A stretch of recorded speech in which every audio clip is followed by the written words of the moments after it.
This video is sponsored by Ram Ram Group of Companies.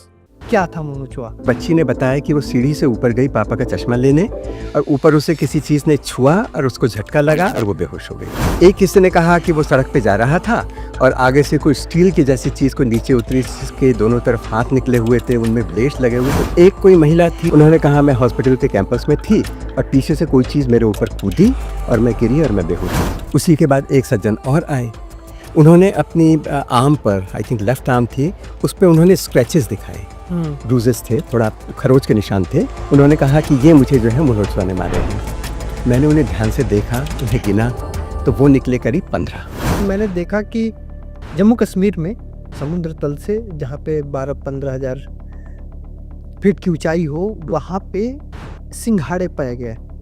एक तो पहाड़ पे जहाँ बर्फ है, बर्फों के ऊपर वहाँ सिंघाड़े कैसे हो रहे हैं? कुछ करोड़ साल पहले एक से ज़्यादा ऐसी घटना हुई है कि जो नीचे से आने वाली कॉन्टिनेंटल प्लेट थी, वो यहाँ पर जो यूरेशियन प्लेट थी उससे आके टकराई।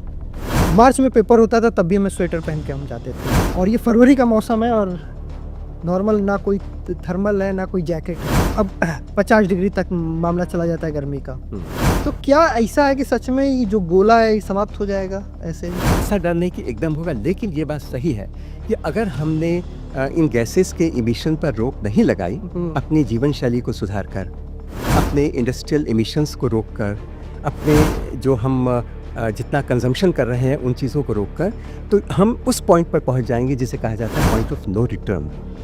तापमान का बढ़ना भी जलवायु परिवर्तन का एक फीचर है, लेकिन जलवायु परिवर्तन से मतलब है एक्सट्रीम इवेंट्स की फ्रीक्वेंसी का बढ़ जाना। ज्ञानव्यापी में शिवलिंग मिला है। यहाँ पर प्रश्न यह है कि ज्ञानव्यापी का शिवलिंग जो बना हुआ है वो है पत्थर का। अब वो पत्थर कौन सा है? वो हो सकता है कि सैंडस्टोन हो सकता है कि ग्रेनाइट हो सकता है कोई और सेडिमेंट्री रॉक हो। हम रेडियो कार्बन से उस शिवलिंग का जो किसी पत्थर से बना है उसकी डेटिंग करना चाहें तो संभव नहीं है। करोड़ों लोग के मतलब जो आस लगा के बैठे हैं उन सब आस पे एक प्रश्न चिन्ह लगा दिए। आज मानव जाति के सामने 3 बहुत बड़ी चुनौतियां हैं। पहला है जलवायु परिवर्तन, दूसरा है छूत की बीमारी इन्फेक्शियस डिजीजेस और तीसरा है आर्टिफिशियल इंटेलिजेंस। मेरा मानना ये है कि समाज का हर व्यक्ति साइंटिस्ट नहीं बन सकता, लेकिन समाज के हर व्यक्ति का सोच वैज्ञानिक या साइंटिफिक होना चाहिए।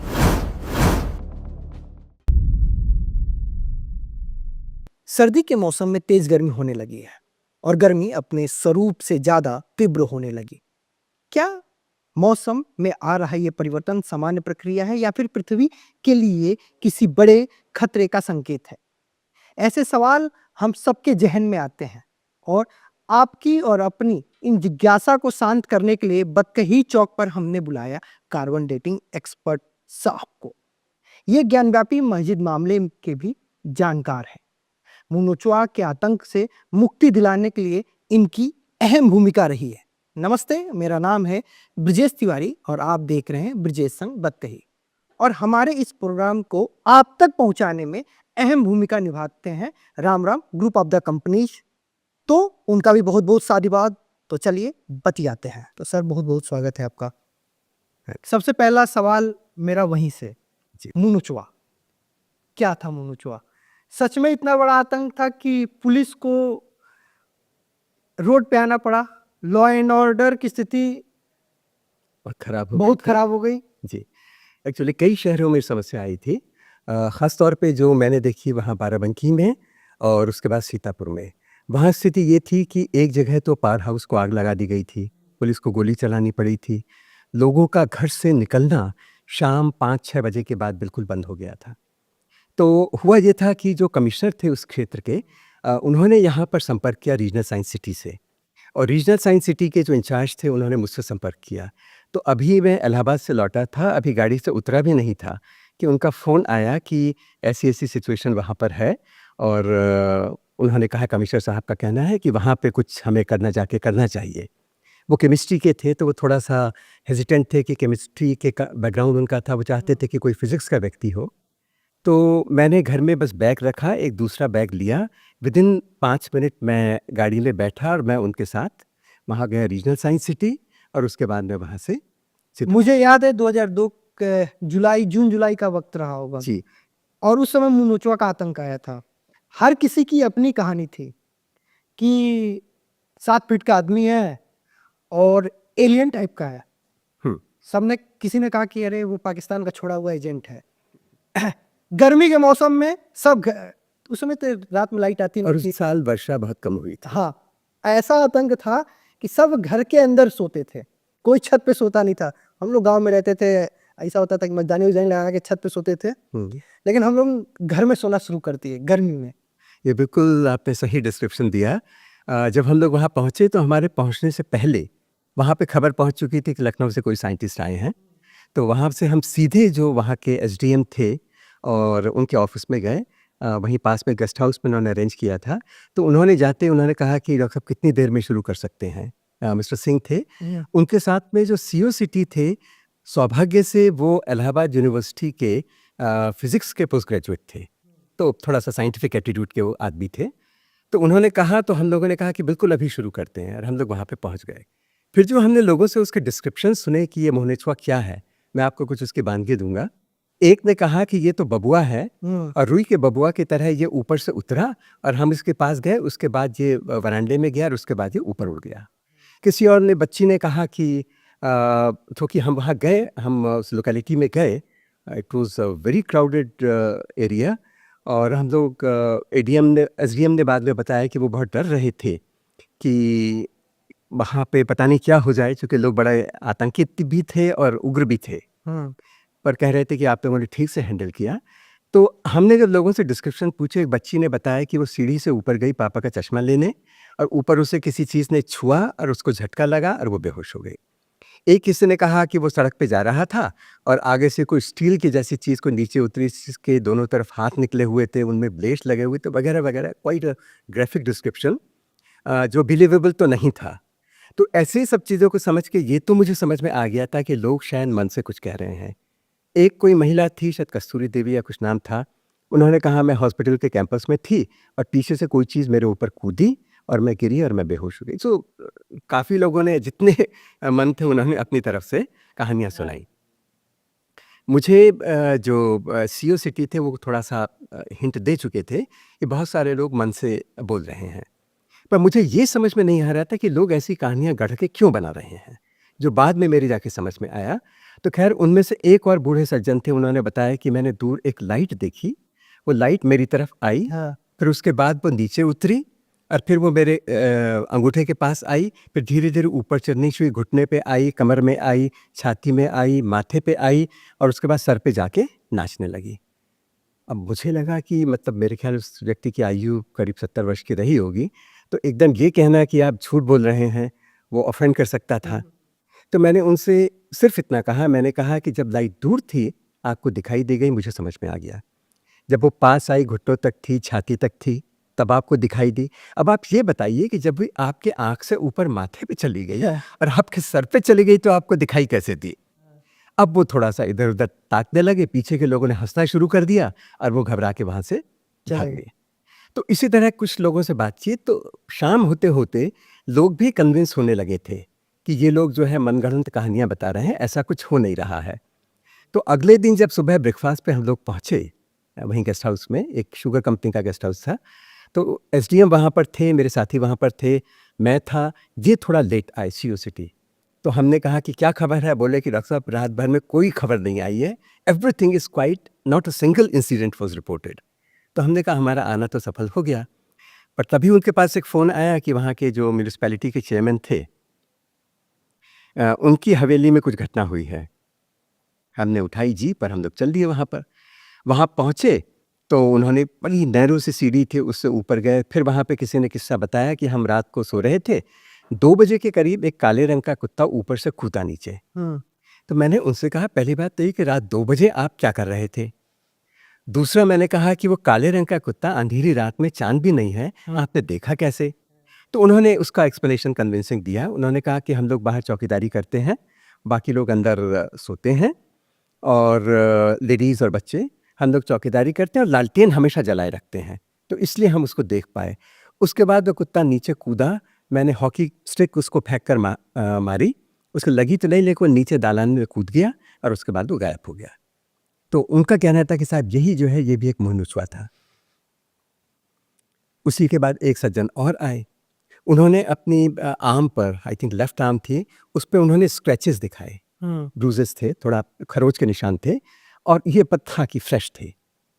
उन्होंने कहा कि ये मुझे जो है मुनोचवा ने मारे हैं। मैंने उन्हें ध्यान से देखा, उन्हें गिना, तो वो निकले करीब 15। और उससे भी ज़्यादा बड़ी बात थी कि वो जो एक तरफ से आ रहे थे, दूसरी तरफ से आ रहे थे, एक दूसरे को क्रॉस भी कर रहे थे, क्रिस क्रॉसिंग थे। तो मैंने उनसे कहा कि आपको कुत्ते ने पंजे मारे? उसने कहा हाँ जी। मैंने कहा कितनी बार? बोले एक बार। मैंने कहा एक पंजे में 5 नाखून हुए, दूसरे में भी 5 हुए।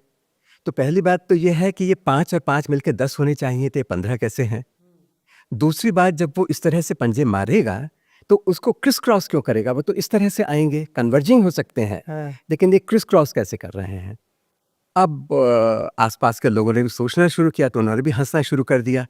फिर मैंने सीओसीटी से कहा कि देखिए, इनको कुत्ते ने पंजे मारे हैं, इनके वो आप कुत्ते के काटने वाला इंजेक्शन लगवा दीजिए। जहाँ उसने इंजेक्शन लगने की बात सुनी, वो वहाँ से सफा हो गया। उसके बाद हम वहाँ पे शाम तक फिर रुके कि कोई और घटना ऐसी कोई, उसके बाद किसी इंसिडेंट की खबर नहीं मिली। और करीब 3-4 दिन के बाद जब मैंने फिर एसडीएम सिंह साहब को फ़ोन किया, तो उन्होंने कहा डॉक्टर साहब, उसके बाद से बिल्कुल शांति है, कुछ नहीं हुआ। तो आखिर ये प्रशासन के दिमाग में आया कैसे होगा कि मामला मुनचुआ का है, पूरब से लेके पश्चिम तक? मैं देवरिया का रहने वाला हूँ जी। देवरिया में था, हम लोग गांव में सोते थे। पूरब से लेके पश्चिम गाजियाबाद में मामला आया था, सब परेशान हैं। हाँ। और आपने सीतापुर में ऐसा क्या किया कि पूरा प्रदेश शांत हो गया? हमने जो किया, मैंने केवल साइंटिफिक थिंकिंग, मैंने उनमें लोगों को साइंस ज़्यादा नहीं बताई। उदाहरण के लिए कुछ लोगों ने कहा कि यहाँ पर कुछ लोग मिडिल ईस्ट से आए हुए हैं, जिनके पास लेज़र लाइट्स है। तो उन्होंने कहा कि रात को ऊपर आसमान में हमें लाइट जाती हुई दिखाई देती हैं, तो वो हो सकता है किसी सारस के टांगों में किसी ने कोई बैटरी, छोटा सा सेल और छोटा सा बल्ब लगा दिया हो, ये भी हो सकता है। फिर मैंने कहा कितने बजे? तो उन्होंने वो टाइम बताया जिसके आसपास वहाँ से कोई फ्लाइट भी गुजरती थी, तो वो भी एक संभावना थी। और तीसरा ये था कि लेज़र लाइट्स का उपयोग करके लोग इधर-उधर उन्हें चमकाते नया थे। नया तो सब 35 रुपए का आता था। हाँ। सारे हिंदुस्तान में, कनॉट प्लेस में, दिल्ली में जो है सब जगह चांदनी चौक में खूब मिलता था। तो ये भी एक संभावना हो सकती थी।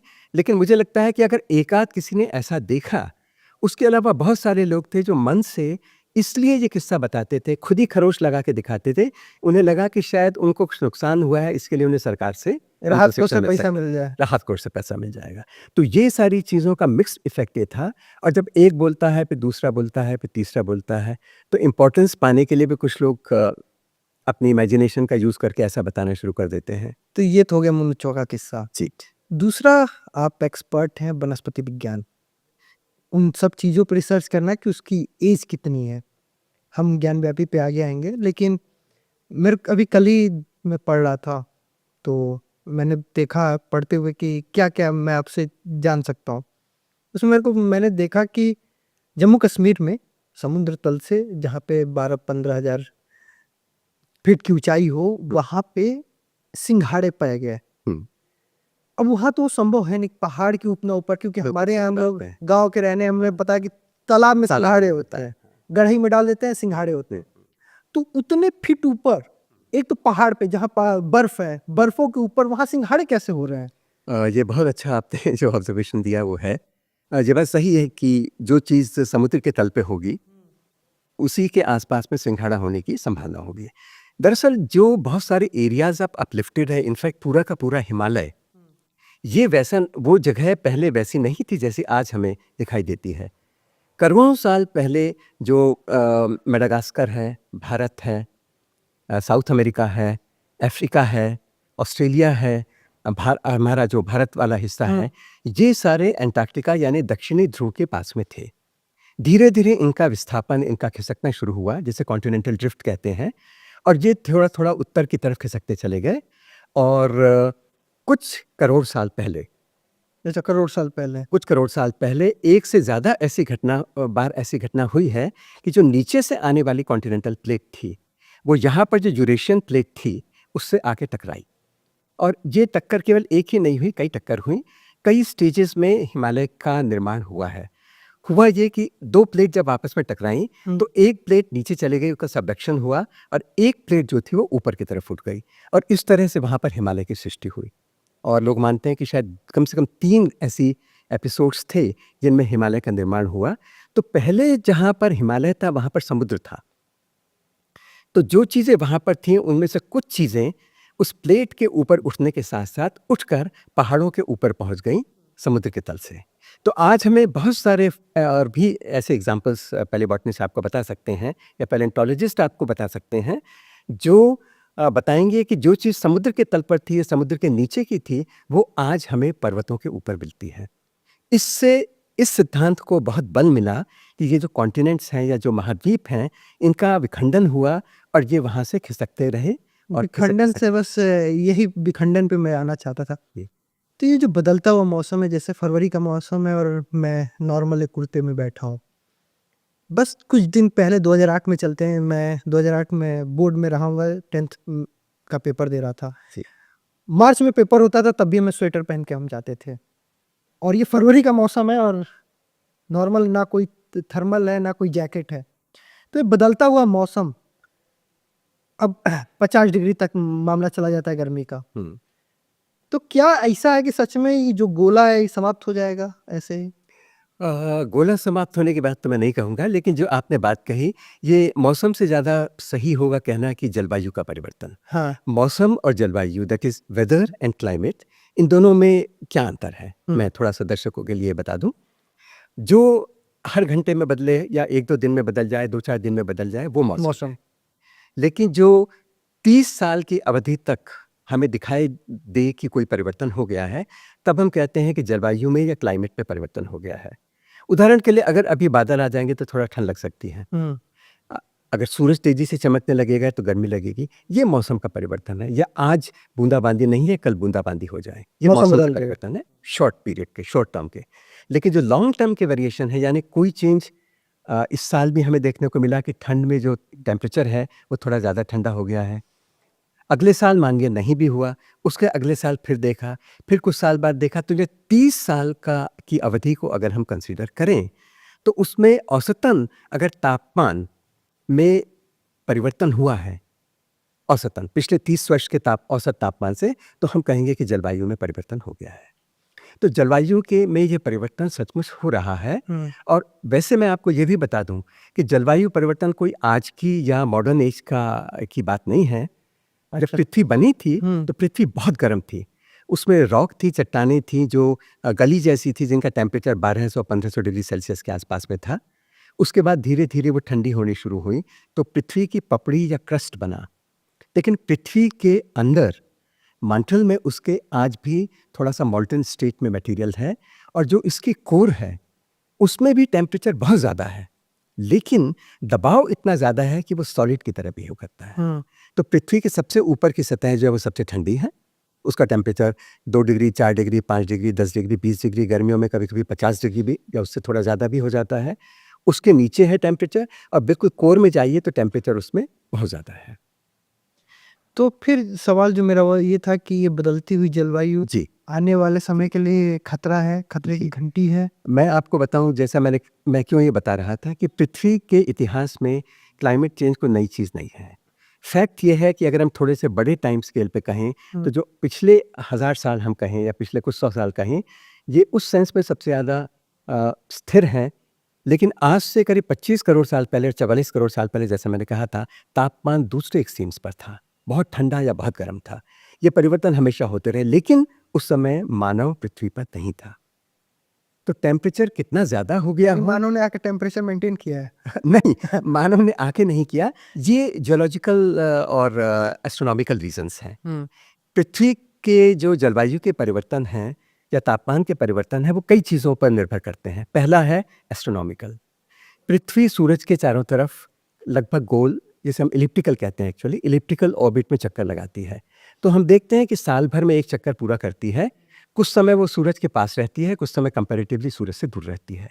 यद्यपि वो जब सूरज के करीब पास भी होती है, जाड़ा तब होता है, क्योंकि पृथ्वी का जो किसी जगह का तापमान है वो दूरी पर भी निर्भर करता है, लेकिन उससे ज़्यादा किस एंगल पर पृथ्वी झुकी हुई है, तो उससे सूरज से पड़ने वाली किरणें कितनी तिरछी उस पर गिर रही हैं, इस पर निर्भर करता है कि वहाँ का तापमान क्या होगा। लेकिन ये जो ऑर्बिट है पृथ्वी की इलिप्टिकल, इसकी गोलाई या इसकी इलिप्टिकल जो नेचर है, इसकी एक्सेंट्रिसिटी अगर हम विज्ञान की भाषा में कहें वो बदल रही है। तो आप ऐसे समझिए ये ऐसी हो रही है, फिर उससे ज़्यादा होती जाएगी, फिर उससे ज़्यादा, और फिर 1 लाख साल बाद फिर वो वापस उसी में आना शुरू हो जाएगी। यानी सरल शब्दों में समझा जाए तो ये जो जलवायु परिवर्तन हो रहा है, हुँ। पेड़ काटे जा रहे हैं, हुँ। तो इतना ज़्यादा जिस हिसाब से आता है कि व्हाट्सएप हुँ। यूनिवर्सिटी वाला कि पृथ्वी खत्म है, हुँ। होने वाला नहीं है ऐसा। नहीं, पृथ्वी खत्म होने वाली जैसी तो खैर अभी कोई बात नहीं है, पर मैं उस पे अभी आता हूँ। मैं ये बताना चाह रहा था कि आपको कुछ कारण हैं जो एस्ट्रोनॉमिकल हैं, ठीक है। कुछ कारण हैं जो मानव के कारण हैं, एंथ्रोपोजेनिक हैं। लगभग 200 साल के लगभग पहले हम कहें तो स्टीम इंजन बना, उसके बाद हमारी इंडस्ट्रियल रिवॉल्यूशन आ गया। हम लोगों ने कोयला और लकड़ी और तेल जलाना शुरू कर दिया। इससे वातावरण में so called green house gases बढ़नी शुरू हो गई, और तब से वातावरण का तापमान लगातार बढ़ रहा है और लगभग 1.5 डिग्री सेल्सियस बढ़ चुका है। 1.5 डिग्री सेंटीग्रेड जैसे कहते थे, लगभग 1.5 डिग्री सेल्सियस तापमान बढ़ चुका है। तो हमारी चिंता ये है कि अगर वातावरण में इसी तरह से कार्बन डाइऑक्साइड या मीथेन या दूसरी ग्रीन हाउस गैसेस बढ़ती रहीं और पृथ्वी का तापमान इतना बढ़ता रहा, तो पृथ्वी तो बढ़ती चली जाएगी, गर्म और होती चली जाएगी। और इसका अगर आप एक नमूना देखना चाहते हैं तो आप तुलना कीजिए शुक्र ग्रह की और बुध ग्रह की। बुध जो है सूरज के ज़्यादा पास है, उसका तापमान ज़्यादा होना चाहिए, और शुक्र और दूर है। वीनस थोड़ा दूर है तो उसका कम होना चाहिए, लेकिन है इसका उल्टा। दोनों का लगभग 450 डिग्री सेल्सियस टेम्परेचर है, लेकिन वीनस जो है उसका टेम्परेचर ज़्यादा है जबकि वो दूर है। और वो किस लिए है? क्योंकि उसके वातावरण में ग्रीन हाउस गैसेस बहुत ज़्यादा है। Ammonia, carbon dioxide, carbon monoxide, sulphuric acid, ये सारी गैसेस उसमें हैं जो ग्रीन हाउस गैसेस हैं, हीट को एब्जॉर्ब करती हैं, गर्मी को सोखती हैं। तो अगर पृथ्वी के वातावरण में भी ये वाली गैसेस बढ़ती गई, और इसका प्रमाण है, एक तो ऑब्जर्वेशन हो गया कि पिछले जब से हमने रिकॉर्ड रखने शुरू किए हैं, इसके मेटेरोलॉजिकल रिकॉर्ड्स, हमें पता है कि तापमान लगातार बढ़ रहा है। इसके अलावा लोगों ने ध्रुवीय क्षेत्रों में जाकर वहाँ पर खुदाई की और वहाँ से आइस के नमूने उन्होंने अलग अलग गहराइयों से निकाले और उन्होंने उसमें मेजरमेंट किया लेबोरेटरी में लाकर। तो पहले से लेके आज तक में लगातार वहाँ पर जो कार्बन डाइऑक्साइड और मीथेन की मात्रा है वो बढ़ती जा रही है। तो ये इमेजिनेशन या कोई साइंटिस्ट की कल्पना नहीं है, ये एक्चुअल मेजरमेंट्स हैं जो आइस कोर्स जो ध्रुवीय क्षेत्रों से निकाली गई हैं उनमें मेज़र किया गया है। नीचे वाली में कम थी और धीरे धीरे धीरे कार्बन डाइऑक्साइड और मीथेन बढ़ती चली गई। फिर उन्होंने उन्हीं में ऑक्सीजन के आइसोटोप्स का भी मेजरमेंट किया। मैं इसके डिटेल्स में नहीं जाऊंगा, लेकिन उससे इंडिकेशन यही मिलता है कि तापमान जो है वो धीरे धीरे बढ़ रहा है। अब 1.5 डिग्री सेल्सियस बढ़ चुका है। इसीलिए आप सुन रहे होंगे, बात कही जा रही है कि 2030 तक एक फिल्म भी आई थी 2012 में, एक फिल्म भी आई थी। खत्म सब मामला, कैलेंडर ही नहीं है इसके बाद का। वो एक्सट्रीम था। उसका उद्देश्य ये मैसेज देना था, ये संदेश देना था मानव जाति को कि अगर आप नहीं संभले। अरे मैं बता रहा हूँ 2012 में मुझे लगता है मैं बीएससी सेकेंड ईयर में था, मैंने गोला फोड़ के सब निपटा दिया। मैंने कहा कि पता चले 2013 का कैलेंडर देखे नहीं, ये गुल्लक क्या होगा। नहीं, वो ऐसा डर नहीं कि एकदम होगा, लेकिन ये बात सही है कि अगर हमने इन गैसेस के इमिशन पर रोक नहीं लगाई, अपनी जीवन शैली को सुधार कर, अपने इंडस्ट्रियल इमिशंस को रोक कर, अपने जो हम जितना कंजम्पशन कर रहे हैं उन चीज़ों को रोक कर, तो हम उस पॉइंट पर पहुंच जाएंगे जिसे कहा जाता है पॉइंट ऑफ नो रिटर्न। उसके बाद हम कितनी कोशिश कर लेंगे, शायद हम लोग इस चीज़ को संभाल नहीं पाएंगे। इसीलिए जो स्टैंडर्ड डेवलपमेंट गोल्स SDG 17 लक्ष्य उसके निर्धारित किए गए हैं, और ये माना गया है कि 2030 तक हम इन इमिशंस को करीब आधा कर दें, और 2050 तक, सन 2050 तक, यानी आज से करीब जो है कुछ दशाब्दियों के बाद की बात है, हम इतने स्थिति में पहुंच जाएं कि जितना ग्रीन हाउस गैसेस का हम इमिशन करें उतना ही हम कहीं पर उनको कंज्यूम कर लें, यानी नेट जीरो। पेड़ लगाने की बात होती है इसमें बहुत आगे। जी। आप देखिए ना कि पहले जो पेड़ लगाए जाते थे वो बहुत हरे भरे भरे होते थे, बहुत बड़े और विशाल स्वरूप को पकड़ते थे। हाइब्रिड वाला मामला आ गया, गमले में आम होने लगे, और आप कहीं पे भी पेड़ लगाइए, पीपल मैंने लगाया है, सागवान लगाया है, सिकुआ लगाया है, मौसम ऐसा हो गया, जलवायु ऐसा हो गया कि वो मतलब बड़े ही नहीं हो पा रहे हैं, एक लिमिट तक रह जा रहे हैं। आम देखिए बहुत ज़्यादा होता नहीं। मेरे जो दादाजी और पिताजी ने पेड़ लगाए हैं उनकी हाइट करीब 22 फीट, 24 फीट, 25 फीट है। हम जो पेड़ लगाते हैं और 12 फीट, 15 फीट से ऊपर जा ही नहीं रहा है। नहीं, ये तो मुझे लगता है जो आपने कहा कि दूसरी वैराइटीज़ इन चीज़ों की आ गई हैं, ये उसके कारण भी हो सकता है। पर पेड़ लगाना बहुत पुण्य का काम ही नहीं है, पेड़ लगाना बहुत ज़रूरी है हमारी पृथ्वी की रक्षा के लिए, चूँकि ये कार्बन डाइऑक्साइड को कंज़्यूम करते हैं। हमारे क्या कहते हैं, हम लोग देहात के हैं तो कहते हैं पाचे आम, पचीसे महुआ, 30 बरिस में हम इमली का पौआ। तो 2000 में मैंने जो महुआ का पेड़ लगाया है वो सूख गए। उनको पानी देने पे भी, सब कुछ करने पे भी जलवायु ऐसा है, धूप ऐसा और धूप का मौसम ऐसा है कि हो ही नहीं रहा है। देखिए, इस पे मैं कह नहीं सकता क्योंकि बहुत सारे फैक्टर्स पे किसी पेड़ का बढ़ना निर्भर। मैं बाय द वे मैं बेसिकली मैं फिजिसिस्ट हूँ, हाँ। बॉटनिस्ट हाँ। हूँ, पर जो जनरल नॉलेज से मैं बता सकता हूँ, पेड़ को धूप सही मिलनी चाहिए। उसका जो हमने सैपलिंग लगाई है या सीड अगर है तो वो ठीक होना चाहिए। उसको मिट्टी से न्यूट्रिशन भी पूरा मिलना चाहिए। कई जगह पर अगर हम ओवर ग्रोथ कर रहे हैं, बहुत ज़्यादा लगा रहे हैं, तब भी समस्या आ सकती है। क्योंकि जंगल में भी पेड़ पास-पास होते हैं, इतने होते हैं क्योंकि कैनोपी से बिल्कुल नीचे अंधेरा हो जाता है। लेकिन वहाँ पर उनके जो पत्ते गिरते हैं, जो सब कुछ गिरते हैं, उनको हम वहाँ से हटाते नहीं हैं। वो वहीं पर सड़कर वहीं पर वो खाद बन जाते हैं, वो उनको मिलता है। फिर जहाँ पर पेड़ ज़्यादा लगते हैं वहाँ पर देखिए, वर्षा खाद ज़्यादा और इन लगती सबसे है। याद आया कि जलवायु परिवर्तन हो रहा है, मौसम बदल रहे हैं, कि जो ठंडी आना है, जो सही टाइम पे, गेहूं के लिए ओस बहुत ज़्यादा जरूरी है, गेहूं अच्छे से हो। ओके, धान के लिए बरसात बहुत ज़्यादा जरूरी है। लेकिन जिस हिसाब से ओस का जो समय है, और हमारे यहाँ कटिया क्या शिफ्ट होता हो है, रहा है। कटिया होता था दिसंबर में, हम जनवरी फरवरी में हम गेहूं बोते थे। तो अब ओस के टाइम पे वो ऐसा रह रहा है कि वो गेहूं बोया नहीं गया रह रहा है, तो उसको वो ओस नहीं मिल रहा है। तो क्या हमें ये भी प्रणाली अपनी शिफ्ट करनी चाहिए? आपने बहुत बहुत बहुत अच्छा पॉइंट उठाया है क्योंकि क्लाइमेट चेंज के साथ में जो हम लोगों के टेम्परेचर की प्रोफाइल है समय वाली, वो भी शिफ्ट होती गई है।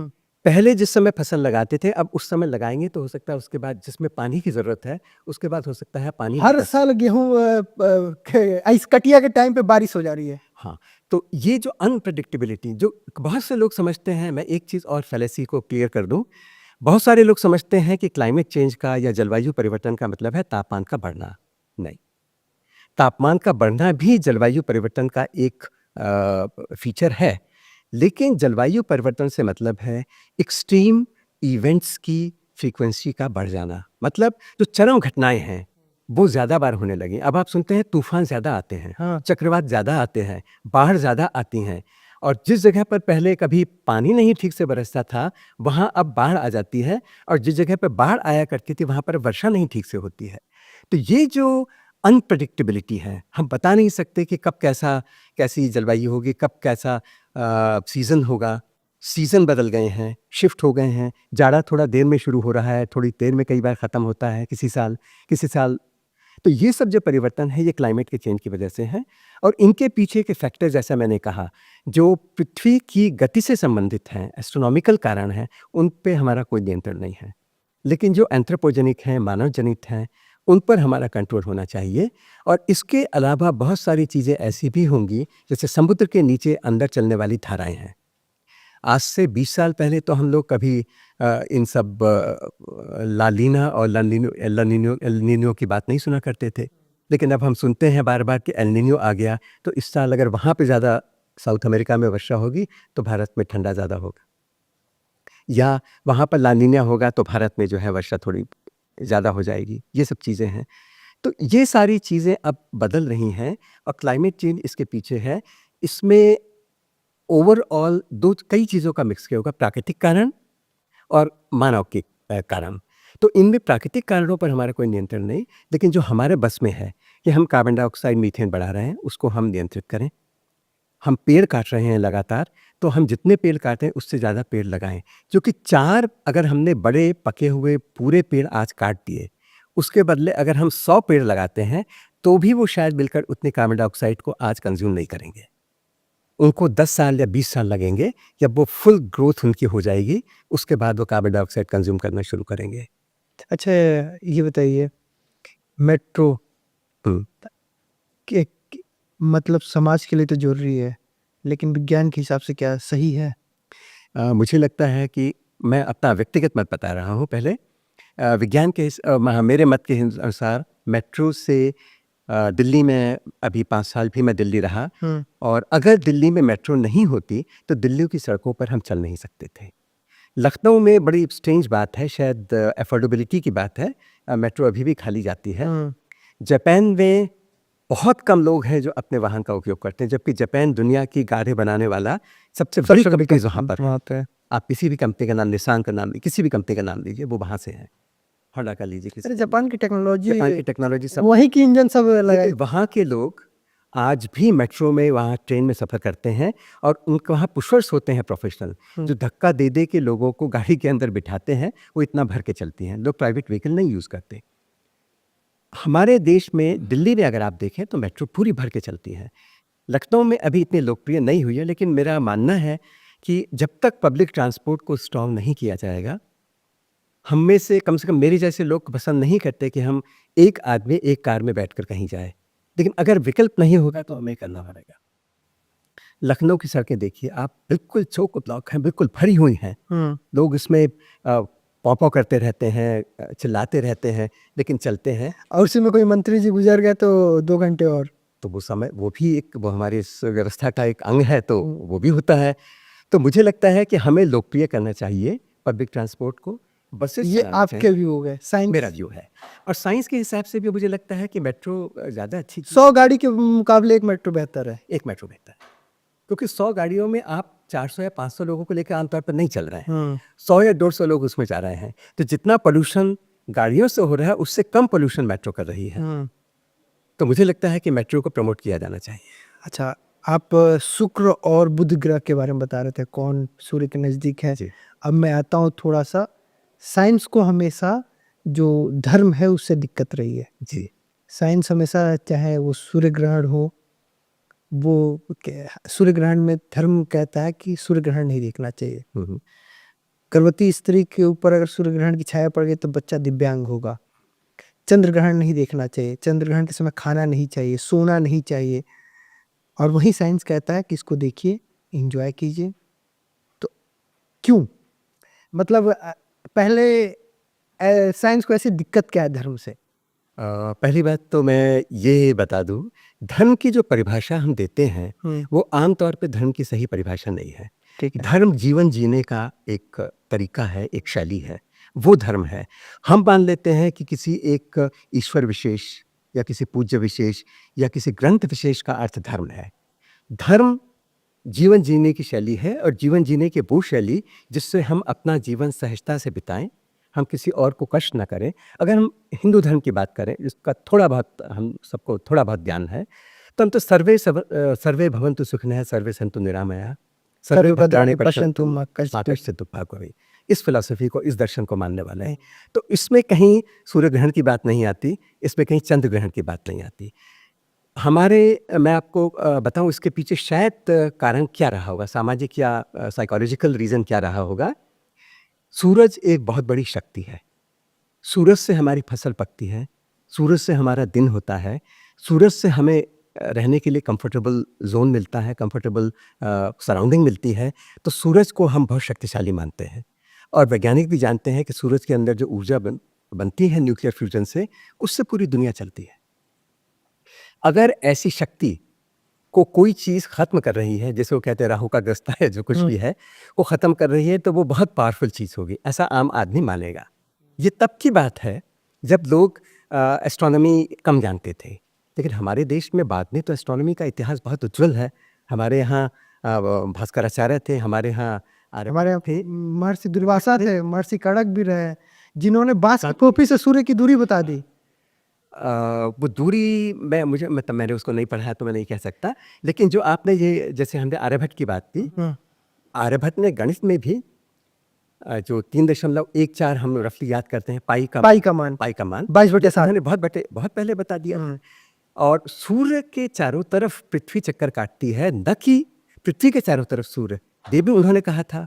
और एक महान बात मैं और अपनी संस्कृति की आपको बताऊं, विदेशों में ब्रूनो को जिंदा जला दिया गया था, क्योंकि उन्होंने अपने गुरु के इस सिद्धांत को प्रतिपादित किया था कि सूर्य के चारों तरफ पृथ्वी घूमती है। हमारे देश में किसी को कोई नया वैज्ञानिक विचार देने के लिए कभी दंड नहीं दिया। दंड नहीं ये पाया। एक बहुत बड़ी बात है। अच्छा देखिए ना, संस्कृति की बात हो रही है तो हम साइंस कितने दिन बाद आया और वो बताया कि कहाँ कहाँ किसकी प्लेसमेंट है, बुद्ध के बाद ये, उसके बाद शुक्र। लेकिन हम देखिए जब संकल्प करते हैं अपने संस्कृति में तो कहते हैं ब्रह्मा मुरारी त्रिपुरांतकारी भानु शशि बुध निश्चित गुरु सु शुक्र शनि राहु केतु। तो हम बताते हैं गुरु सु शुक्र शनि राहु केतु, हम अपना सीक्वेंस बता देते हैं। लेकिन वहाँ पे हम जब ऐसी बात होती है तो साइंस कहता है कि यार यू आर वेरी आउटडेटेड। नहीं, मैं आपको एक बात कहना चाहूँगा कि गैलीलियो ने जब भी इसका दूरबीन का आविष्कार किया, लेकिन हमारे देश में ऑब्जर्वेशनल एस्ट्रोनॉमी बहुत स्ट्रांग थी। 1076 एडी के आसपास में आर्यभट्ट हुए हैं। उस अवधि में यानी आज से इतने साल पहले उन्होंने हमें सौर मंडल के बारे में इतनी सारी बातें बताई थी और हमारे ग्रंथों में ये है। एक थोड़ी सी समस्या ये है कि हमारे जिन ग्रंथों में ये बातें लिखी गई हैं वो कितने पुराने हैं, उनकी एंटीक्विटी कितनी है, इसके बारे में हमें बहुत अच्छी तरह से नहीं पता। वैसे तो हमारे देश में थोड़ी सा ये भी मज़ेदार बात है कि किसी गांव में अगर कोई मंदिर जो है वो 100 साल पुराना हो जाता है तो हम उसे सीधे 1000 साल पुराना कहने लगते हैं। अरे बहुत अच्छा, आपने याद दिलाया 1000 साल। जी। आप कार्बन डेटिंग एक्सपर्ट भी हैं और अच्छा आप उसके बारे में रखते हैं। अभी हाल ही में एक शिवलिंग मिला ज्ञानव्यापी मंदिर में। जी, ज्ञानव्यापी मंदिर कहा जाए मस्जिद कहा जाए वो अच्छा अलग ही विषय है। लेकिन उस शिवलिंग के बाद ये चर्चा शुरू हुई कि कार्बन डेटिंग किया जाए। पहले तो कार्बन डेटिंग होता क्या है, क्या कार्बन डेटिंग से सच में ये पता चल जाए वो शिवलिंग है तो क्या है पूरा प्रोसेस, एक बार थोड़ा हमारे दर्शक। पहले मैं संक्षेप में बताता हूँ कि रेडियो कार्बन डेटिंग का सिद्धांत क्या है। सिद्धांत क्या है? हमारे जो ये वायुमंडल है इसमें नाइट्रोजन, ऑक्सीजन वगैरह गैसेस हैं, कार्बन डाइऑक्साइड भी है, आर्गन भी है। मुख्य रूप से 78% के लगभग नाइट्रोजन है, उसके बाद ऑक्सीजन है। कॉस्मिक रेज या अंतरिक्ष से आने वाली किरणें या बहुत दूर की जो हमारी गैलेक्सीज हैं उनसे आती हैं। किससे आती हैं, कैसे आती हैं, सीधे आती हैं, घूम फिर के आती हैं, ये सब एक अलग जटिल विषय है। पर जब ये आती हैं इनमें एनर्जेटिक प्रोटॉन्स होते हैं। ये प्रोटॉन्स, ऊर्जावान प्रोटॉन, वातावरण में उपस्थित नाइट्रोजन के एटम्स के न्यूक्लियाई के साथ, उनके नाभिकों के साथ अभिक्रिया करते हैं, नाभिकीय अभिक्रिया करते हैं और उससे ये कार्बन 14 बना देते हैं। थोड़ा सा ऑक्सीजन का भी एक आइसोटोप है, ऑक्सीजन 17, उसके साथ अभिक्रिया से भी नाइट्रोजन 14 कार्बन 14 बनता है। तो वातावरण में कार्बन 14 बन गया। अब वातावरण में ऑक्सीजन भी है तो कार्बन और ऑक्सीजन की आपस में अभिक्रिया होती है, कार्बन मोनोऑक्साइड, और फिर और ऑक्सीजन अवेलेबल है वो कार्बन डाइऑक्साइड बन जाती है। कार्बन डाइऑक्साइड गैस है, ये पृथ्वी के वातावरण में पूरा का पूरा जो है वो घुल मिल जाती है और बहुत जल्दी जो है ये वातावरण का में यूनिफॉर्मली होमोजीनियसली डिस्ट्रीब्यूट हो जाती है। अब आप देखिए हमारे जो पेड़ पौधे हैं, ये पेड़ पौधे फोटोसिंथेसिस या प्रकाश संश्लेषण करते हैं। इस प्रक्रिया में ये क्या करते हैं, ये वातावरण की कार्बन डाइऑक्साइड को लेते हैं और उस कार्बन डाइऑक्साइड से अपना भोजन बनाते हैं और ये भोजन उनके पूरे उसमें फैल जाता है शरीर में और इस तरह से वो कार्बन इनके शरीर के पेड़ पौधों के अंदर पहुंच जाता है। पेड़ पौधों के अंदर कार्बन जो पहुंचता है उसमें एक छोटा सा अंश उस रेडियो कार्बन या कार्बन 14 का भी है जो वातावरण में बना है। तो इसका मतलब हर पेड़ पौधे के अंदर थोड़ा कार्बन 14 कार्बन है। कब तक उसमें कार्बन 14 रहेगा? जब तक वो पेड़ जिंदा है, फोटोसिंथेसाइज कर रहा है, उसके अंदर कार्बन 14 बन रहा है। लेकिन कार्बन 14 की जो हाफ लाइफ है, मतलब कितने समय में कार्बन 14 का कोई परमाणु या अगर हम काफ़ी सारा कार्बन 14 रख दें, कितने सालों के बाद वो घटकर आधा हो जाएगा। इसको उसके हाफ लाइफ या अर्ध आयु कहते हैं। तो ये करीब 5730 वर्ष है। 5730 वर्ष में रखा हुआ जो इतना सारा रेडियो कार्बन है वो घटकर आधा हो जाएगा। अब आप देखिए पेड़ में रेडियो कार्बन इकट्ठा भी हो रहा है फोटोसिंथेसिस से, उसका अपघटन भी हो रहा है, क्षय भी हो रहा है। ठीक है, तो एक संतुलन स्थापित हो जाता है और किसी भी पेड़ पौधे में एक स्तर जो है रेडियो कार्बन का तय हो जाता है। लेकिन जिस दिन वो पेड़ पौधा मर जाता है, यानी कट जाए, मर जाए, तो उसे कोई तोड़ दे, तो क्या होगा? उसका एक्यूमुलेशन तो बंद हो जाएगा, उसमें बनना बंद हो जाएगा, लेकिन जितना है वो स्थिर रह जाएगा। नहीं, स्थिर नहीं रहेगा। रेडियो कार्बन की हाफ लाइफ के अनुसार वो घटना शुरू हो जाएगा। अच्छा, घटना शुरू हो जाएगा। तो अगर कोई पेड़ पौधा किसी समय, माना 1000 साल पहले कोई पेड़ पौधा मरा, तो उसमें उसका चौखट बना दिया गया या मान लीजिए चेयर बना दिया गया। चेयर बना दी गई। तो उसका जो कार्बन-14 का उस समय का लेवल था, वो तब के वातावरण के लेवल से मैच करेगा। मैच करेगा। लेकिन 1000 साल बाद आज अगर हम उसमें कार्बन-14 को मापेंगे तो वो कम हो चुका होगा। अच्छा, इस साल के अनुसार पता चल जाएगा। वो पता चल जाएगा। तो हम बैक कैलकुलेट कर लेते हैं कि अरे भाई इसमें उस समय माना कि 100 यूनिट था, अब 50 यूनिट बचा है, आधा हो गया है। तो इसका मतलब है एक हाफ लाइफ या 5730 साल बीत गए हैं। अच्छा हुआ। और एग्जैक्ट कैलकुलेशन की जा सकती है। तो इसी तरह उस जो ज्ञानव्यापी में शिवलिंग मिला है जी, उसका हम करेंगे। लेकिन यहाँ पर प्रश्न यह है कि ज्ञानवापी का शिवलिंग जो बना हुआ है वो है पत्थर का। अच्छा। अब वो पत्थर कौन सा है? वो हो सकता है कि सैंडस्टोन हो सकता है कि ग्रेनाइट हो सकता है कोई और सेडिमेंट्री रॉक हो। इस तरह की रॉक्स जो पृथ्वी पर मिलती हैं वो आमतौर पे बहुत पुरानी होती हैं। लाख साल पुरानी होंगी, करोड़ साल पुरानी होंगी, इवन अरब साल पुरानी हो सकती हैं। जैसे बुंदेलखंड में जो ग्रेनाइट है उसकी आयु अरब साल से भी ज़्यादा होगी। जो विंध्यन में जो आपकी सेडिमेंट्री रॉक्स हैं उनका सेडिमेंटेशन 1.5 अरब साल के आसपास पहले हुआ है। तो अगर इनमें से किसी में रेडियो कार्बन थोड़ा सा रहा भी होता तो अब तक तो वो बिल्कुल ख़त्म हो जाएगा। क्या आप उम्र पता ही नहीं लगा पाएंगे? हाँ, तो 6,500 साल में आधा, 11,500 में एक चौथाई, उसके बाद फिर 17,500 साल के आसपास में वो 1/8, फिर 1/16, फिर 1/32, फिर 1/64, 1/128, 1/256, 512, 1024 वगैरह वगैरह वगैरह चलता रहेगा। तो 7-8 हाफ लाइफ के बाद यानी 40-50,000 साल के बाद अगर कुछ कार्बन-14 नमूने में था तो भी वो गिर के घट के ज़ीरो हो जाएगा। तो अगर कोई नमूना 50,000 साल से पुराना है तो उसको पहली बात तो उसका रेडियो कार्बन डेटिंग से सिद्धांत रूप में ही डेटिंग संभव नहीं होगा। नंबर 2, उस चट्टान में रेडियो कार्बन होगा भी कि नहीं होगा। और जो इस तरह की चट्टानें होती हैं जैसा मैंने बताया इनमें रेडियो कार्बन होने की संभावना नहीं के बराबर है। तो अगर हम रेडियो कार्बन से उस शिवलिंग का जो किसी पत्थर से बना है उसकी डेटिंग करना चाहें तो संभव नहीं है। मान दिया कि किसी आप करोड़ों लोग के मतलब जो आस लगा के बैठे हैं उन सब आस पे एक प्रश्न चिन्ह लगा दिए। हाँ, ये बात तो मैंने मीडिया में बहुत सारे चैनल्स में हाँ। और बहुत सारे समाचार पत्रों में भी मैंने ये अरे कई लोग खुश हो गए थे, अरे चलो ठीक है हम फिर से प्रूफ लेते आएंगे, कागज तो कहीं मांगते इसके हैं। अलावा भी कई समस्याएं हैं। हाँ अगर आपने उस चट्टान मान लिया कि कोई चट्टान है, ठीक। मान लिया कि कोई चट्टान है और वो ऐसी है जिसमें रेडियो कार्बन था और उसके आपने एज निकाल दी, तो उससे आपको ये पता चला कि वो चट्टान कितनी पुरानी है। आपको ये नहीं पता चला कि उससे शिवलिंग कब बना। आपको ये नहीं पता चला कि उस शिवलिंग को मंदिर में कब स्थापित किया गया। चट्टान तो आप पृथ्वी पर देखिए कहीं 1 अरब वर्ष की आयु की मिल जाएगी, 1.5 अरब वर्ष की आयु की मिल जाएगी, 50 करोड़ आयु की, लेकिन उनसे शिवलिंग तो तब बनाया हुआ जब मानव का अवतरण हो चुका था, उसके कहीं बात नहीं।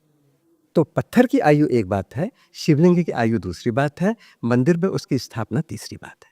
तो ये जटिलताएं इसमें हैं। पर मेरा मानना यह है कि कोई ना कोई वैज्ञानिक तरीका अगर वैज्ञानिक मिलकर सोचेंगे तो शायद उसका निकाला जा सके, वो प्रयास किया जाना चाहिए। वो समय सापेक्ष की बात है। जी। तो ये तो हो गया कार्बन डेटिंग। एक ही नहीं, अभी तो अलग अलग शुरू हो रहा है, चूंकि मैं न्यूज के व्यूज पे आपके साथ नहीं जाऊंगा, लेकिन अब देखिए कि शरीफा की बात ले लेते हैं। शरीफा कहा जाता है कि भारत में पाया नहीं जाता था, लेकिन बहुत जगह ऐसी कलाकृतियां मिल जाती हैं जहाँ पे शरीफा का वर्णन है, मतलब उनके कला चित्रों का वर्णन है। सांची के और मथुरा के मंदिरों में वो चित्र और कहा जाता है, अंग्रेज कहते थे कि शरीफा भारत में होता ही नहीं। होते नहीं थे। अब देखिए कि कई ऐसे जैसे ताजमहल पे ऐसी कलाकृतियां हैं जो कहा जाता है वो हिंदुओं के हैं। ऐसे ही कृष्ण भूमि मामले में भी आता है। तो इन सब चीज़ को आप कैसे देखते हैं? देखिए इन चीज़ों में जब तक कोई खुद जाकर उसको देखे नहीं और उसका एनालिसिस ना करे, इसलिए कोई स्पेशल कमेंट किसी को नहीं करना चाहिए, मुझे भी नहीं करना पहले शरीफा पे आते हैं। जनरल, हाँ पहले शरीफे की बात करें।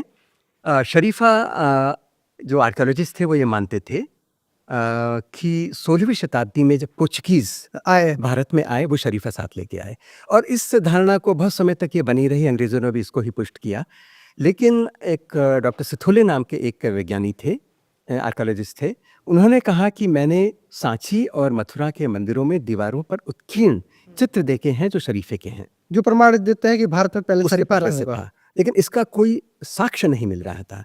तो उसके बाद लोगों ने देखा कि पंजाब में एक जगह है संघोल और हमारे उत्तर प्रदेश के पूर्व में 2 ज़िले हैं, मिर्ज़ापुर और सोनभद्र। पहले एक ही ज़िला था।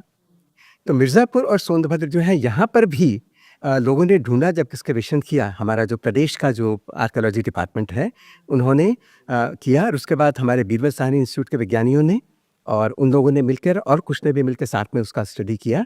तो मैं उस स्टडी में नहीं था। उसमें उन्होंने देखा कि वो जो उसमें एक बीज मिला, जो जब स्टडी की गई माइक्रोस्कोप के नीचे, तो पता चला कि वो तो शरीफे का था। फिर वहाँ पर एक उसका छिलका मिला, कोट कहते हैं, कोट, उसका छिलका जो मिला, वो छिलका भी शरीफे का निकला।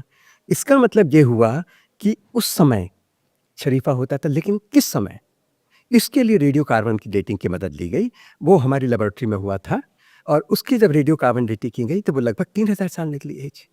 इसका मतलब इतने साल पहले वहाँ पर 2500 से 3000 साल के बीच में निकली। इतने साल पहले वहाँ पर शरीफा होता था, यानी शरीफा होता था। और वैसे ही देखिए, ताजमहल को देखिए, क्लिंटन मूवी पे देखिए, तो आपको पुष्पक आकार, रिद्धि सिद्धि का आकार, स्वास्तिक का निशान और शेषनाग जैसी आकृतियां मिल जाती हैं। ये मैं क्लिंटन मूवी की बात कर रहा हूँ, जो हम कहते हैं कि वहाँ पे शाही ईदगाह है, शाही ईदगाह पे ऐसा दिखता है।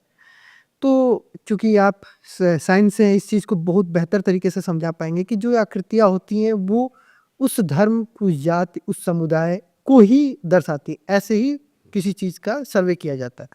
तो क्या उसको आप कैसे देखते हैं? देखिए, ये जो आपने कई बड़े अच्छे उदाहरण दिए, जैसे आमतौर पे कमल का पुष्प है, या स्वस्तिक का निशान है, या इस तरह की कुछ चीज़ें, ये आमतौर पे हिंदू धर्म में इस्तेमाल होते हैं, उनमें प्रयोग किए जाने वाले प्रतीक हैं। लेकिन एक संभावना, मैंने ये नहीं कह रहा हूँ कि ये संभावना थी या नहीं थी, लेकिन सिद्धांत रूप में अगर बनाने वाले कारीगरों में सभी धर्मों के लोग अगर थे, या कई धर्मों के लोग अगर ये थे, और उनसे कहा गया कि यहाँ पे आप कोई डिज़ाइन बना दीजिए, तो क्या इतना चेक किया गया था कि कोई वो ऐसा न बना दें डिज़ाइन जो किसी दूसरे धर्म का हो? इनको केवल डेकोरेटिव पीस उसकी तरह से लिया गया, डिज़ाइन की तरह लिया गया, या किसी धर्म के प्रतीक की तरह लिया गया, ये कहना थोड़ा सा कठिन है। तो मुझे लगता है इसमें कहीं और ज़्यादा गंभीर अध्ययन की आवश्यकता है। ये विचार कि इस तरह की कई जो संरचनाएं हैं, जैसे ताजमहल है, ये पहले हिंदू मंदिर था, शिव मंदिर था, पियन ओक जैसे कुछ विद्वानों ने पहले कही है। लेकिन मुझे जैसा योगी आदित्यनाथ जी का कुछ दिन पहले, जब वो सीएम नहीं थे, तो उन्होंने एक बयान दिया था एक टीवी कार्यक्रम में कि वो ताजमहल है या तेजो महल है, इस पर खुली चर्चा होनी चाहिए। मेरे ख्याल से इन चर्चाओं में और इनके वैज्ञानिक अध्ययन में, विशेष रूप से चर्चाओं में, कई बार लोग बहुत उत्तरदायित्वपूर्ण व्याख्यान नहीं देते, ऐसा भी हो जाता है। लेकिन मुझे लगता है इन चीज़ों के वैज्ञानिक अध्ययन में तो मुझे कोई समस्या नहीं लगती। लेकिन क्योंकि हम एक समाज में रहते हैं, तो इस बात का भी ध्यान निश्चित रूप से रखा जाना चाहिए कि हम कोई इससे किसी देश को जन्म न दें। एक एकेडमिक स्टडी की तरह बहुत सारे अध्ययन किए जाने चाहिए, लेकिन जो एक समाजशास्त्री है, जो एक राजनीतिज्ञ है, वो इसके इस पहलू पर भी सोचता है कि इससे समाज में कहीं ऐसा तो नहीं है कि लोगों के मन में कुछ खटास आ जाए, या ऐसी कोई बात है। तो क्योंकि समाज का हर व्यक्ति बिल्कुल 100% वैज्ञानिक सोच का नहीं होता, हम सब लोग जो है, मेरे ख्याल से कोई कम कोई ज़्यादा, हम लोगों की भावनाएं भी होती हैं, हम लोगों के वैज्ञानिक सोच भी होता है। मैं एक उदाहरण छोटा सा आपको दूं, मैं वैज्ञानिक हूं, लेकिन अगर मेरी बच्ची गंदे में खेल रही है बेटी, तो मैं बिना ये सोचे कि कितने बैक्टीरिया या वायरस उसको हो सकता है, मैं उसको गोदी में ले लेता हूँ, जो गले से लगा लेता हूँ। यहाँ पर मेरा वैज्ञानिक तर्क या मेरा वैज्ञानिक सोच मुझे रोकता नहीं है। अच्छा, देखिए, एक मैंने जैसा पूज्य पे किया था कि हमारे यहाँ हमारे एक सहयोगी है अमन, तो उन्होंने कहा कि आखिर जीवन जीने के लिए तो मनुष्य ज़्यादा जरूरी है ना, हम साइंस पे, चंद्रयान पे इतना पैसा काहे लगाते हैं? जीडीपी बढ़ नहीं रहा है और हम उधर करोड़ों रुपए फूंक दे रहे हैं, इससे क्या फायदा होगा कि हम ये जान जाएंगे चंद्रमा पे पानी है या नहीं है? देखिए, पहली बात तो ये है कि हमारा जीडीपी मेरे ख्याल काफ़ी फर्क है। उसको अगर जीडीपी की बात को थोड़ी देर छोड़ भी दें, तो हम जब भी कोई नई चीज़ करते हैं, विज्ञान का एक पहला सिद्धांत है, स्ट्रिक्टली स्पीकिंग अप्लाइड और प्योर साइंस जैसी कोई बहुत क्लियर डिवाइडिंग लाइन नहीं होती। ये इसका सवाल केवल इस बात का है कि इसका जो एप्लीकेशन है वो 10 साल बाद हो रहा है, या 20 साल बाद हो रहा है, या 100 साल बाद हो रहा है। अगर हम क्वांटम में, चंद्रमा की बात से पहले एक दूसरी बात कर रहा हूँ, आपने अभी सुना होगा कि अभी अमेरिका ने एक विदेश में कंप्यूटर बन गया है, गूगल ने शायद बनाया है, जो एग्जिस्टिंग सुपर कंप्यूटर से बहुत ज़्यादा करोड़ों अरबों गुना ज़्यादा पावरफुल है, ज़्यादा फास्ट है, और उसमें क्वांटम कंप्यूटिंग का उपयोग हुआ है। आज जिस समय क्वांटम मैकेनिक्स आई थी, जिसके बाद क्वांटम की साइंस को आगे बढ़ाया गया, सिवाय थ्योरेटिकल फिजिसिस्ट के किसी का इंटरेस्ट इसमें नहीं था। लेकिन आज क्वांटम इफेक्ट्स का उपयोग करके ऐसे माइक्रोस्कोप बनाए गए हैं जिनसे हम एटम को देख सकते हैं, जिनसे हम नैनो पार्टिकल्स को देख सकते हैं, और नैनो पार्टिकल्स की जो बढ़ती उपयोगिता है, इससे हम लोग अपरिचित नहीं है। मटेरियल साइंस में भी खास तौर पे इसका बहुत ज़्यादा उपयोग हो रहा है। तो पहली बात तो ये है कि जो साइंस आज जन्म लेती है, उसका कल जाके क्या उपयोग होगा, ये आज बताना मुश्किल है। जैसे एडिसन ने कहा था, एडिसन या फेराडे, मुझे ध्यान नहीं, शायद फेराडे से किसी ने कहा, महिला ने पूछा कि आपने कहा है कि बिजली है, लेकिन इससे क्या फ़ायदा होगा? उसने कहा, मैडम आप बचा सकती हैं कि आज जो बच्चा पैदा हुआ है वो कल क्या क्या बचेगा? करें, आज बिजली नहीं होता तो लाइट नहीं होती, ये सब कुछ नहीं, ये माइक ये सब निकल, कुछ नहीं कर रहे ये हैं। कुछ नहीं होता। तो जो आपने ये बात कही चंद्रमा पर जाने की, चंद्रमा पर जाने की जो पूरी प्रक्रिया है, उसमें हम जिन चीज़ों का विकास करते हैं, वो एक दिन जाकर हमारी इंडस्ट्री के लिए बैकबोन बनती हैं। अमेरिका में नासा में जो टेक्नोलॉजी डेवलप होती है, उनके स्पेस मिशंस में, वो टेक्नोलॉजी इंडस्ट्रीज़ को ट्रांसफ़र होती है। आपने नासा के साथ भी काम किया है? हाँ, नासा के साथ जो हमारा लूनर साइंस का प्रोजेक्ट था, जिसमें चंद्रमा से आए हुए जो उसके धूल के नमूने थे, चंद्रमा से आए हुए जो चट्टानों के नमूने थे, उनका एनालिसिस, मैं जब फिजिकल रिसर्च लेबॉर्ट्री में था, वहाँ पे मैंने उनका एनालिसिस किया था, उन पे रिसर्च पर भी की थी। और चंद्रमा के जाने के और उपयोग आप समझिए, अगर हम आगे किसी और जगह पर जाना चाहते हैं, तो चंद्रमा हमारे लिए एक बीच का स्टेशन बन सकता है। मतलब आगे जैसे मंगल या बुध पर जाना चाहते हैं, तो हम चंद्रमा को एक बीच के स्टेशन की तरह मतलब वहाँ पे ब्रेक लिया, कनेक्टिंग फ्लाइट। कनेक्टिंग फ्लाइट वहाँ से लेंगे। और दूसरी चीज़, आपने जो पानी वाली बात कही कि चंद्रमा पर पानी है या नहीं, उससे क्या लाभ होगा? जीवन के लिए पानी और ऑक्सीजन, ये तो बहुत ज़रूरी चीज़ें हैं। अगर हम प्रयोगों के लिए या किसी विशेष परिस्थितियों में जाकर दूसरे किसी कारण से चंद्रमा पर कोई कॉलोनी बनाना चाहते हैं, तो चंद्रमा पर अगर पानी यानी H2O है, तो हमारे पीने के लिए पानी, और H2O को तोड़कर उस ऑक्सीजन O2, ये दोनों हमारी जो जीवन की बेसिक ज़रूरतें हैं, ये हमें वहाँ पे मिलेंगी। बाकी मनुष्य जहाँ जाएगा आतंक तो कर ही कर और ले। भारत के ही प्रयोग से सिद्ध हुआ है कि वहाँ पर जो है पानी है, और केवल बर्फ के रूप में नहीं है, मतलब केवल पोल्स पर नहीं है, शायद बाकी ज़मीन पर भी, नीचे भी, और कई जगह पर क्रेवाइसिस में भी वहाँ पर आइस है। तो एक तो पानी की उपस्थिति इसलिए महत्वपूर्ण है। अगर हम चंद्रमा पर कभी स्टेशन कोई बनाते हैं, तो वहाँ पर अगर हम कॉलोनी स्टैब्लिश करते हैं, उसके लिए वो वहाँ पर महत्वपूर्ण है। आज के 50 साल के बाद, 100 साल के बाद पृथ्वी की परिस्थितियाँ क्या हुई, जो डर आपने शुरू में कहा था, तो हो सकता है कभी हमें किसी दूसरे ग्रह ऑप्शन भी, उपग्रह पर, हाँ, तो हमारे पास फिलहाल हमारे पास कोई ऑप्शन भी नहीं। कल मैं जयपुरिया स्कूल में था, वहाँ पर एक अमेरिका से आए हुए मेरे दोस्त प्रोफेसर पंकज शर्मा थे, तो हम क्लाइमेट चेंज के बारे में वहाँ पर डिस्कशन कर रहे थे। तो वहाँ पर वही बात मैंने कही कि हमारे पास फ़िलहाल कोई प्लैनेट बी या कोई ऑप्शन बी नहीं है, लेकिन मुझे लगता है कि इंसान हमेशा अब से 50 साल बाद, 100 साल बाद, ख़ास तौर पे साइंटिस्ट जो पुराने ज़माने के भविष्य दृष्टा होते थे, मैं मानता हूँ कि उन्हीं ऋषियों की तरह से विज्ञानी आज के युग के भविष्य दृष्टा हैं। ऑप्शन भी पहले ही तैयार करके रखा है। ऑप्शन बी के बारे में 2012 वाली जो परिस्थिति आएगी, बड़ी-बड़ी उस फ़िल्म में था, बड़ा-बड़ा शिप बनाया गया था और इससे गए थे, तो वैसे ही सबको शिप किया जाए। लेकिन उसमें एक चीज़ दिखाया था कि जितने पैसे वाले थे वही शिप पे चढ़े थे। ये अगर चंद्रमा पर भी जाने की बात आएगी, तो आई एम श्योर कि एक 4 बिलियन लोगों को एकदम नहीं पहुंचाया जा सकता है। हो सकता है कुछ समर्थ लोग पहुंचे, हो सकता है हम दूसरे, मैं आपको एक बात और बता दूं, दूसरे ग्रहों या दूसरे उपग्रहों के विकास को समझने से हमें पृथ्वी के भविष्य के बारे में पता चलता है। मैंने आपको शुक्र का उदाहरण दिया। अगर पृथ्वी पर वातावरण में कार्बन डाइऑक्साइड और मीथेन जैसी गैसेस बढ़ती रहीं, तो कहीं एक दिन हमारा वीनस जैसा भविष्य तो नहीं होगा, जहाँ यहाँ का तापमान 450 डिग्री सेल्सियस से ज़्यादा हो जाएगा। एक बहुत अच्छा सवाल, चूँकि आप उस टीम को लीड करते हैं जहाँ पे स्कूल में पढ़ने वाले बच्चे साइंस के प्रति जागरूक होते हैं, अपना प्रोजेक्ट बनाते हैं। जी। ये जो रील की दुनिया ने आया है, क्या आपको लगता है बीते 2-3 साल में उन बच्चों में कमी आई है? ये सवाल है। चिल्ड्रंस ऐसी एक अच्छी बात तो ये है कि इस तरह की कई गतिविधियां अब आरंभ हुई हैं। हमारे जैसे रीजनल साइंस सिटीज़ हैं, या बॉम्बे में नेहरू साइंस सेंटर है, या दिल्ली में नेशनल साइंस सेंटर है, या बहुत सारे शहरों में, मुझे लगता है 40-50 शहरों में रीजनल साइंस सेंटर्स या रीजनल साइंस सिटीज़ हैं। इनकी संख्या बढ़ी है। लेकिन मैंने कई स्कूलों का भी, स्कूलों के टीचर से बात किया था, कई स्कूलों में बात किया था, तो प्रोजेक्ट जो बच्चे पहले अलग अलग आगे एक से बढ़ के एक देते थे, अब उन कह रहे हैं कि उसमें बच्चे मतलब पार्टिसिपेट ही नहीं कर रहे हैं। उसमें समस्याएं दो तरह की हैं। एक वो तो बच्चों के पार्टिसिपेशन की हो सकती है, चूंकि आप ये सही कह रहे हैं कि रील ने और नेट ने और मोबाइल फ़ोन ने उनको डिस्ट्रैक्ट सोचने की शक्ति कहीं कम नहीं कर सकती। शक्ति। आज का जो बच्चा है उसका हम पुराने बच्चे तुलना करें, मैं अभी बताऊंगा आपको क्या मैं परिवर्तन नोटिस कर रहा हूँ।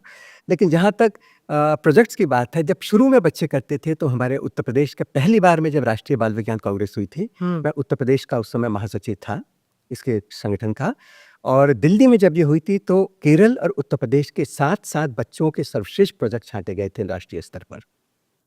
उसके बाद धीरे धीरे क्या हुआ कि चौराहों पर दुकानें खुलने लगीं जो मॉडल बनाकर बेचने लगे, और बच्चे उन मॉडल को बनाकर, या स्कूल वाले भी, मुझे शक होता है कई बार, इनकरेज करते हैं कि बच्चे उन मॉडल को बनाकर ले आएँ। तो जो क्रिएटिविटी जिसको हम डेवलप करना चाहते थे वो थोड़ी सी प्रॉब्लम में आई और वो कम हुआ। बच्चों की जहाँ तक क्षमता की बात है, बच्चों की बहुत सारी क्षमता पुराने ज़माने के बच्चों की तुलना में बढ़ी हैं। अब आप देखिए, पुराने ज़माने में जो बच्चे थे वो टेक सेवी नहीं थे। प्रोफेसर एम एस सोढ़ा बहुत बड़े फिजिसिस्ट, आईआईटी दिल्ली में डिप्टी डायरेक्टर थे, लखनऊ विश्वविद्यालय के और मेरे ख्याल इंदौर विश्वविद्यालय के वाइस चांसलर रहे, वेरी वेरी सेलिब्रेटेड फिजिसिस्ट। उन्होंने एक बार मजाक में एक बात कही, और सही बात थी उन्होंने कही। उन्होंने कहा, मैं अपने मोबाइल फ़ोन का जो उपयोग करता हूँ, मैं केवल कॉल करने के लिए और कॉल रिसीव करने के लिए करता हूँ, और कभी कुछ मुझे प्रॉब्लम आ जाती है तो मेरा 7-8 साल का ग्रैंडसन है, मैं उससे कहता हूँ, वो आके सॉल्व कर देता है। ये सबके घर में है सबके घर में ये है। कि आप जैसे मेरी बच्ची तो अभी 1.5 साल की है, उसे पासवर्ड खोलने से लेके और यूट्यूब लगा आइकॉन देख के उसने पहचान लिया कि पहचान रेड लिया कि कलर क्या से ये खुलेगा और इससे यहाँ पे टिकटॉक आएगा। लेकिन जो इसकी फ्लिप साइड है, जो इसकी नेगेटिव साइड है, वो ये है कि बच्चे रियल वर्ल्ड से हटकर थोड़ा वर्चुअल वर्ल्ड में ज़्यादा टाइम बिता रहे हैं। ये बच्चे सही है अपने कि नहीं? क्योंकि वर्चुअल वर्ल्ड भी एक तरीके से साइंस है। वर्चुअल वर्ल्ड भी है, लेकिन उसमें वो केवल एंटरटेनमेंट कर रहे हैं या अपनी फैकल्टीज़ को भी इम्प्रूव कर रहे हैं। एक तो ये समस्या। दूसरी, क्या वो अपने पेरेंट्स से या अपने पीयर्स से या अपने टीचर से जो एक पर्सनल इंटरेक्शन होना चाहिए, उसको कम कर रहे हैं। तीसरी चीज़, क्या उनकी कोई एक क्षमता, क्योंकि अब उनको मोबाइल पर या लैपटॉप पर विजुअल और ऑडियो दोनों चीज़ें एक साथ मिल रही हैं। तो पहले जो बच्चे किताब को पढ़कर शब्दों से शब्द चित्र बनाकर इमेजिन करते थे कि हाँ कैसा होगा। हाँ, जो इमेज बिल्डिंग करते थे, कहीं वो क्षमता तो बच्चों की कम नहीं हो जाएगी। लेकिन मुझे लगता है कि जब भी कोई नई टेक्नोलॉजी आती है, जब भी इस तरह के परिवर्तन होते हैं, कोई नई सुविधाएं मिलती हैं, तो कुछ क्षमताएं बढ़ती हैं, कुछ क्षमताएं कम घटती हैं। जो एक क्षमता घट रही है और जिसका लिए मेरा थोड़ा सा कंसर्न है, वो है कि बच्चों की फिजिकल एक्टिविटीज़, बच्चों का खेल कूद में पार्टिसिपेशन जो वो है, एकदम खत्म है। वो लगभग ख़त्म हो रहा है। हमारे समय हम 4 बजे तक क्लास अटेंड करते थे, उसके बाद आधे घंटे फुटबॉल भी खेल लेते थे, फिर वहीं पे डिस्ट्रिक्ट 4 बजे स्कूल खत्म होता था। अभी तो आपको हमारे में बहुत अंतर है। मैं अभी की बात बता रहा हूँ। जी घर आते थे 5 बजे, उसके बाद 5 बजे से बैट बॉल लेके जाते थे ग्राउंड में। घर आते थे 7 बजे, फिर थोड़ा पीटे जाते थे, फिर पैर हाथ धो के पढ़ते थे, फिर उसके बाद खाना खाते थे, सो जाते थे। नहीं, हमारे मुझे ये सौभाग्य पिटने का कभी अब नहीं हुआ। होता ही ऐसा था कि जो मिला रहता था टाइम कि 6 बजे 6:30 बजे आना, तो 7 तो बज ही जाते थे। लेकिन जो फिजिकल, मुझे लगता है ये बहुत सीरियस कंसर्न है। Sociologist must think about it. और स्कूल्स में, मैं कुछ स्कूल्स में जानता हूँ जहाँ इस चीज़ों को इंकरेज करते हैं। अब मुझे लगता है कि अगर बच्चे के साथ कोई मेडिकल प्रॉब्लम नहीं है तो उसके लिए खेल कूद थोड़ा सा मैंडेटरी होना चाहिए, और फिजिकल एक्टिविटीज़ भी बढ़ती, कैपेबिलिटी भी थोड़ा मेंटेन की जानी ज़रूरी है। अदरवाइज़ आजकल बहुत छोटे। दूसरी चीज़, डाइट, जो ये जो बाज़ार से जो देखिए ना, खाने की जो डाइट आप कहिए तो उससे मेरा एक सवाल मेरे जहन में आ गया। हाइब्रिड पेड़ होने लगे। अब देखिए, तरबूज मेरे को दिखा, कैंट के पास इस समय तरबूज बिक रहा है। तरबूज रेत में होता है गर्मी के समय। आम अभी दिखेगा, आम होता है गर्मी में। सेब आपको मिलेगा ठंडे गर्मी में, सेब ठंडी का फल है। अंगूर इस समय मिलना शुरू है। जो जिस सीजन का फल है उस सीजन में उसको यूज करने से फायदा होता है, क्योंकि वो उस चीज की सापेक्षता लेता आता है, उसकी तासीर वो होती है। अब ये सब फ्रूट भी इस टाइम लेना सही है कि गलत है? देखिए, ये इस पे जितना मतलब मेरा तो अध्ययन नहीं है, पर मैं क्या वनस्पति विज्ञान मैं ज्यादा अच्छा है? नहीं, ये नहीं। जो जिस टेम्परेचर में नहीं हुआ, जो जिस जलवायु में नहीं है, वो उस जलवायु में उसको पैदा किया जा रहा है। इसमें दो बातें। जो अगर आज यहाँ पर तरबूज या यहाँ पर आज आपको सेब मिल जा रहा है थोड़ा गर्मी के मौसम में, ये केवल इस कारण से नहीं है कि उसको उगाया यहाँ जा रहा है।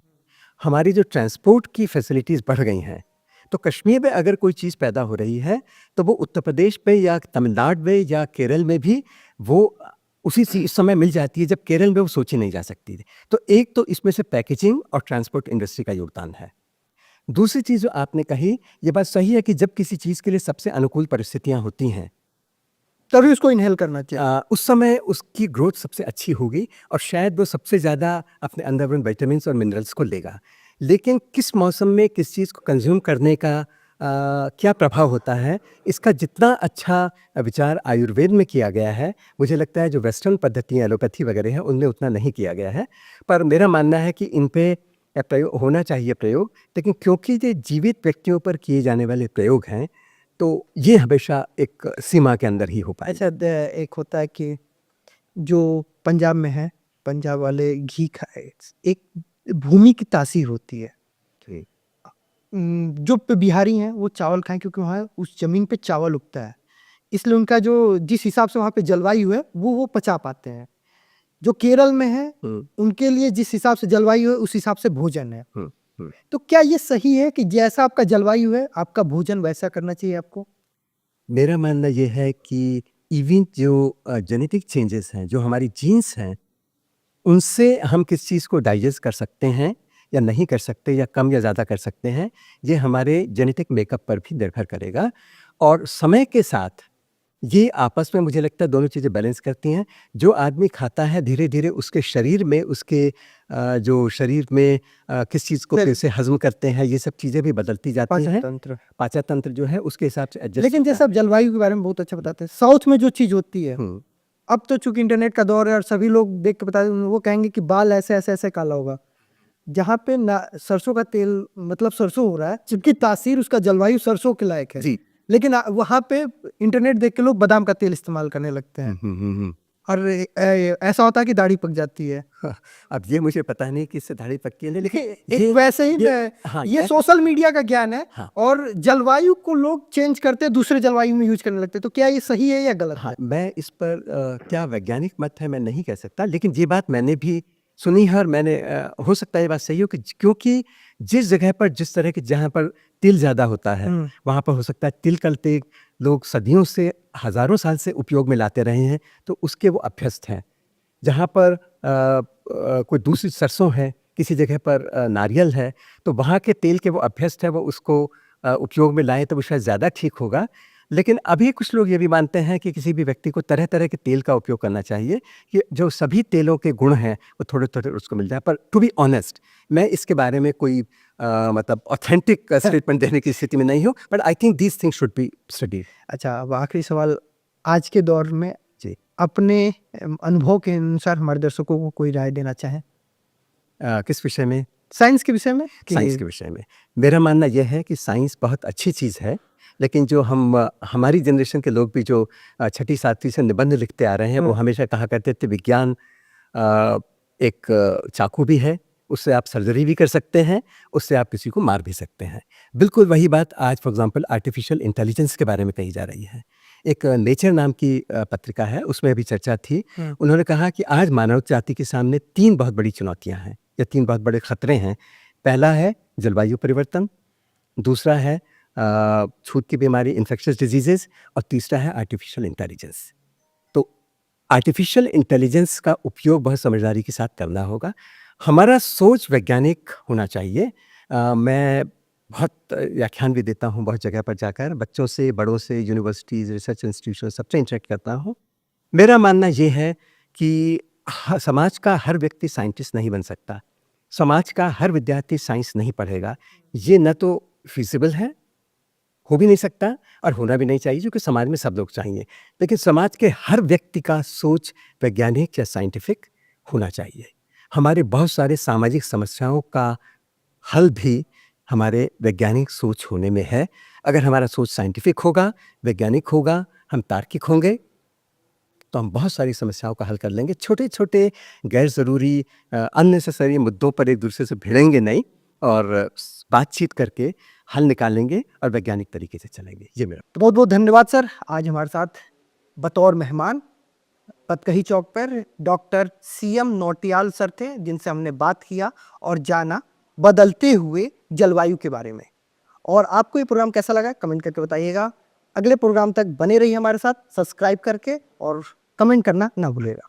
नमस्कार।